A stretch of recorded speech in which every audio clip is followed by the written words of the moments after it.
Hi, I'm Joni Patry, and welcome to my YouTube channel. Well, today I want to talk about something that many people ask me about lately, is health. How do you tell what are someone's weaknesses in terms of their health in a chart? It can be very complex, but let me give you some simple guidelines that you can abide by just glancing at a chart. So before I dig in here, I always want to remind everyone, if you want to receive my free newsletter, go to my website, which is galacticcenter.org. And don't forget, while you're there, check out my beautiful spiritual jewelry.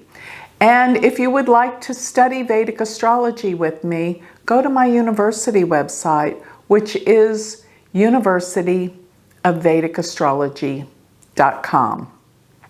So talking about health in a chart, really what you're going to be looking at are the houses in terms of what parts of the body they rule, as well as the planets in terms of what parts of the body they may be affiliated with.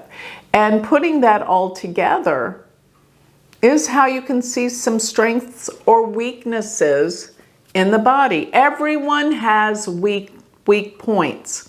So when people say, what do I need to be careful of? I'll look for the weak points and I tell them this is what you have to strengthen in order to stay healthy. And if you do, you can avert some major problems in your life. So when I look at the first house is actually the head. So it's like this. When you start with the first house and the first sign, which is Aries, and you go around, it starts from the top of the body down to your feet, with Pisces ruling the feet because it's the last sign. So starting with Aries, if someone has Mars in the first house, it could be that they have headaches, that they have injuries to the head, because Mars is affiliated with the first house, and the first house is the head. Let's say you have Mars K2 in the first house. Say you've got to do something to help your circulation to your head. That could be, you could be prone to strokes. Why? Because Mars rules blood and blood flow, and the first house is the head. So I'm going to go through a lot of these planets so you can get a feel for what I'm doing here.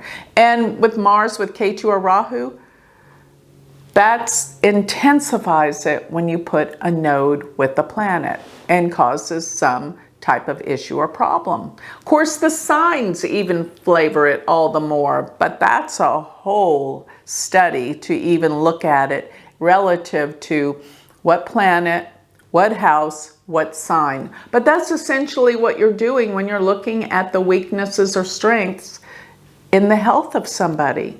So to make this simple, we're just going to go through each house and different planets, what they could represent in these houses. So going to the second house deals with the throat. Remember, we're going from the head to the throat. It deals with the throat and the mouth. And when you have malefics there, you could have issues. And what are the malefics? The natural malefics are Mars, Rahu and K2, Saturn, or the Sun. Don't forget the Sun is still malefic. But any of those planets in the second house can deal with anything dealing with the mouth and the neck. So it could be thyroid issues. Could be eating issues. It could even have something to do with your teeth, problems with your teeth when you have malefics in the second house. Plus, the second house is said to be eyesight. So look at all of those variables when you have malefics naturally in your second house. A next study is when you have the malefics transit through these houses, they can actually trigger some problems relative to what that house is in reference to in the body. So the second house deals with what you eat, your mouth, even getting ulcers in your mouth. That would be second house. And they say the face. A lot of times when people are having surgery to their face, the second house is what you look at. But the throat and the thyroid are significant with the second house. So moving to the third house. The third house carries another array of variables which deals with the hands, the arms, and the lungs. So when you put malefic planets there, you could find that people could have problems, breathing problems, or they can have problems with their hands. And don't forget, the third house also rules our hearing. So people that have loss of hearing or problems with hearing, there can be malefic planets in the third house. Remember, what we're doing is we're looking at where the malefics are, because that's a point of reference where there could be weaknesses. And even if you know your aspects, if you have malefic planets aspecting the third house, then there can be hearing problems, such as Saturn's special aspects, such as Mars. But just for beginners, let's look and see what planets are in these houses. The result is obvious. So going to the fourth house is the heart. And it's also the stomach and the breast. So it's like this area right in here in the chest area. The heart, the stomach, and the breast. And malefics here, it's hard to tell. Let's say you had Sun conjunct Ketu in the fourth house. Well, the Sun is actually the planet of the heart as well. So putting together the Sun with Ketu, that could be loss of strength of the heart. And in the fourth house, it's going to deal with the heart, and it can deal with the breast too, because remember, the fourth house is relative to the fourth sign, Cancer, which deals with mother, nourishment, and the breast. So let's say you have malefics in the fifth house. The fifth house is also another house that deals with the heart. Now, how is that possible? Well, I've gone through this many times, but if you consider, the heart has two different chambers, one that receives blood and one that puts out blood.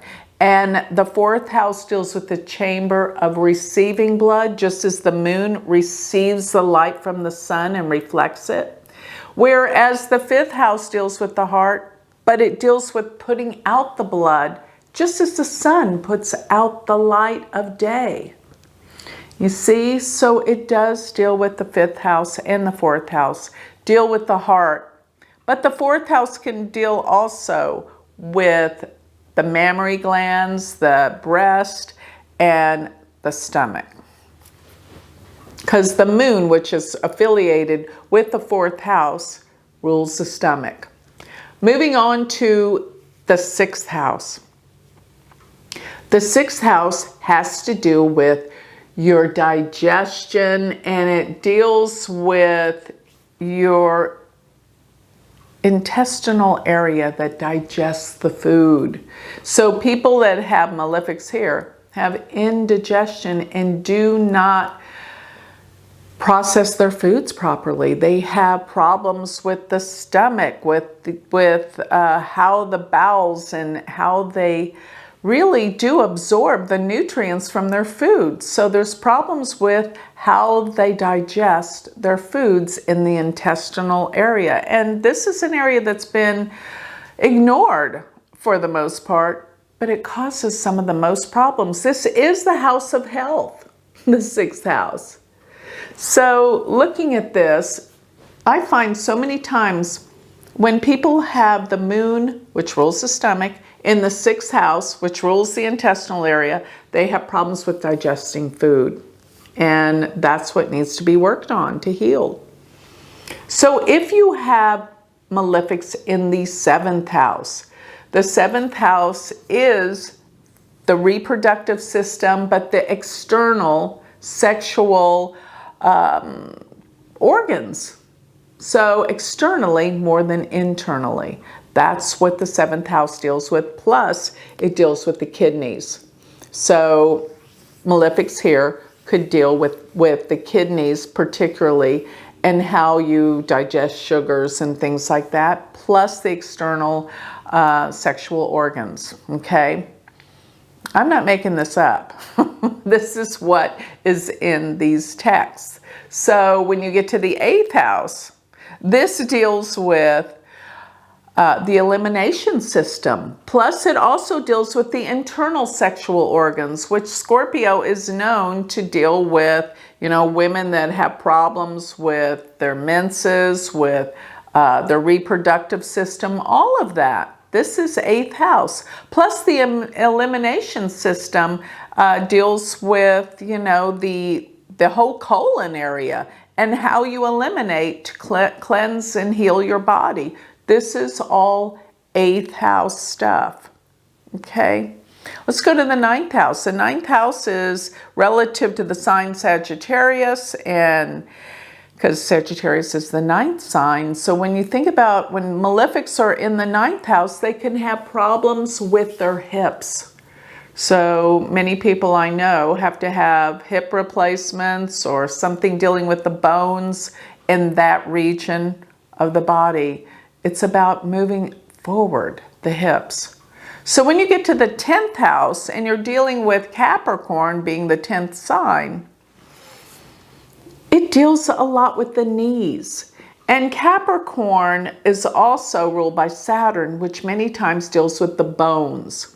So planets in Capricorn or in the 10th house can deal with the bone structure, but particularly the knees. And I find people that may have a plenitude of planets in Capricorn, and let's say they're in the 12th house, which can represent some major problems on top of that. They have to watch their calcium and they have to make sure that their bones are being nourished. Otherwise, they can have major issues with arthritis. But the knees are the 10th house. Let's go to the 11th house. It's the legs and the ankles. Could have weak ankles, twisting your ankle a lot if you have malefics in the 11th house. Or even planets in Aquarius, because that's the 11th sign. But depending on what house and if they're malefics, that will cause some issues. So let's go to the 12th house. The 12th house can deal with your feet. Do you have problems with your feet? Do you have problems with sleep? That can be a major deterrent for your health if you're not sleeping well. Very stressful, can cause you to wake up all night and not be able to have the healing power of sleep. But basically, the 12th house deals with your feet. You could stub your toes, break your foot, all these things. Even have difficult circulation to the extremities, especially the feet. That's what I look for when I'm looking for initially, generally, the health of an individual. What planets are in what houses? Where are the malefics? Where are the malefics, natural malefics, aspecting what houses? And they say that if you had 3 or more malefics aspecting a house, it can cause some major issues and problems for what that house is about. Aside from being the issues in our life, it can also deal with issues with our body. So pay attention to this. This is just a very brief analysis. There's so much more to medical astrology, but I wanted you to get started and start to understand all the different aspects and variables of Vedic astrology. So with that, I'd like to close. If you would like more information on me, you can always go to my website, which is galacticcenter.org. And if you would like to study Vedic astrology with me, check out my university website. It's amazing. It is University of Vedic Astrology.com. Thank you.